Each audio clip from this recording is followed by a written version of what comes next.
at the center of this highlight. He moves to third, and he's got help from a third base coach, Tim Wallach.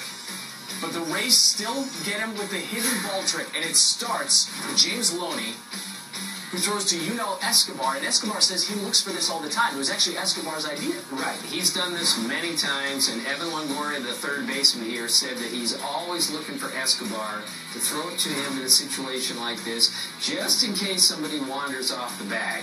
And I've seen far more dramatic hidden ball tricks than this one. I mean, Uribe's only a foot off the bag. I've seen guys go all the way down the line with a big lead, and the guy's just standing there to hold him. This reminds me of Gene Michael of the Yankees. He was the best of all time. He used to do this, I would say, 5 times in his career. He caught somebody on the hidden ball trick, and it's always a really funny thing, and it's always a really embarrassing thing for the runner. But the Rays, they play things a little differently than everyone else. I promise you, they practice things like this. I was in spring training this year with them, and they practiced the 5-man infield. They practice those things. Well, Joe Madden, certainly unorthodox, a little bit modern-day skipper, and here in the 6th, it's Ellis rolling into the 1-4-3 double play. That sends Uribe to third. He's having fun with your umpire, Angel Hernandez, and Evan Longoria. So everybody's funny, and Don Mattingly said, you know, we can laugh at it now. Yeah, because they won the game. Here's Longoria's take on the whole thing. Is usually when a play like that happens, the pitcher's right around the mound, and you don't have a whole lot of time before the umpire's call time. I was just kind of waving my hand to see if Loney would see me, and he did. But he threw the ball to Uni, which was the best part of the play because it was indirect. Once I got the ball, I just kind of waited there. He, talking about Uribe, barely took his foot off the base, and I tagged him.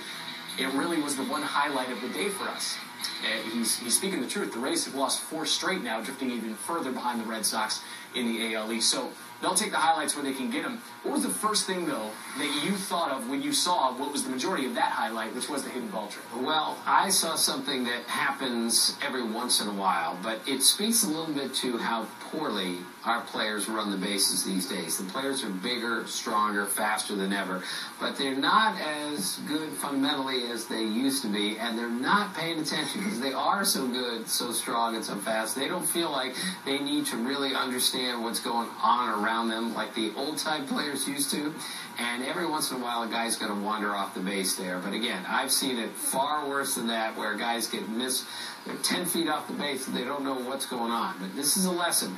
You got to know what's going on the field. And too many times we see something like this, or guys forgetting how many outs there are. That happens more than it should. Yeah.